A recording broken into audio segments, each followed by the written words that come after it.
अब बात करते हैं कि जीन कब और कैसे व्यक्त होते हैं, इसका नियंत्रण कैसे होता है। 5.8 जीन अभिव्यक्ति का नियमन, regulation of gene expression. Gene अभिव्यक्ति का नियमन, रेगुलेशन ऑफ जीन एक्सप्रेशन, एक बहुत व्यापक शब्द है। इसका मतलब क्या है? इसका मतलब है कि जीन से पॉलीपेप्टाइड बनने तक की पूरी प्रक्रिया को नियंत्रित करना, और ये नियंत्रण कई स्तरों पर हो सकता है। यूकैरियोट्स में किन स्तरों पर हो सकता है? यूकैरियोट्स में नियमन 4 मुख्य स्तरों पर हो सकता है। पहला, अनुलेखन स्तर पर, जब प्राथमिक प्रतिलेख बनता है। दूसरा, प्रसंस्करण स्तर पर, जैसे आरएनए स्प्लाइसिंग का नियमन। तीसरा, आरएनए के नाभिक से कोशिका द्रव्य में परिवहन के स्तर पर। और चौथा, अनुवादन स्तर पर। अच्छा, लेकिन इस नियमन की जरूरत क्यों पड़ती है? देखिए, एक कोशिका में जीन किसी विशेष कार्य या कार्यों के समूह को करने के लिए व्यक्त होते हैं। कोई उदाहरण? जैसे ई कोलाई बैक्टीरिया एक एंजाइम बनाता है, बीटा गैलेक्टोसिडेस। इसका क्या काम है? ये लैक्टोज नाम के डाइसैकेराइड को तोड़कर गैलेक्टोज और ग्लूकोज बनाता है, जिन्हें बैक्टीरिया ऊर्जा स्रोत के रूप में इस्तेमाल करते हैं। तो अगर बैक्टीरिया के आसपास लैक्टोज हो ही नहीं तो उसे बीटा गैलेक्टोसिडेज एंजाइम बनाने की जरूरत नहीं होगी। मतलब कोशिका की जरूरत के हिसाब से जीन चालू या बंद होते हैं? बिल्कुल।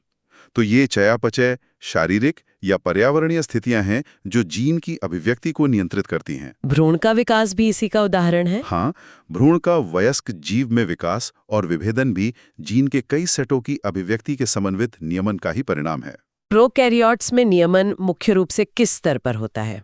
प्रोकैरियोट्स में जीन अभिव्यक्ति के नियंत्रण का प्रमुख स्थल अनुलेखन का प्रारंभन है। वो कैसे? एक अनुलेखन इकाई में दिए गए प्रमोटर पर आरएनए पॉलीमरेज की गतिविधि को कुछ सहायक प्रोटीन के साथ उसकी इंटरैक्शन द्वारा नियंत्रित किया जाता है। ये प्रोटीन क्या करते हैं?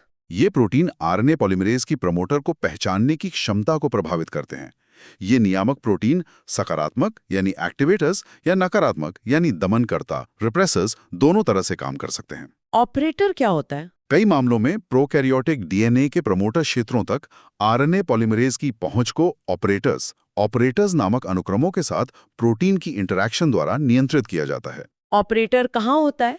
ऑपरेटर क्षेत्र ज्यादातर ऑपेरॉन में प्रमोटर के पास ही होता है, और ज्यादातर मामलों में ऑपरेटर का सीक्वेंस एक दमनकर्ता प्रोटीन रिप्रेसर प्रोटीन को बांधता है।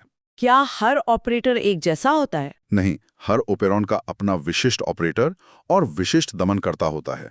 जैसे लैक ऑपरेटर केवल लैक ऑपेरॉन में होता है और केवल लैक दमनकर्ता से ही जुड़ता है। तो चलिए इसी लैक ओपेरॉन को विस्तार से समझते हैं। 5.8.1 लैक ओपेरॉन। लैक ऑपेरॉन की व्याख्या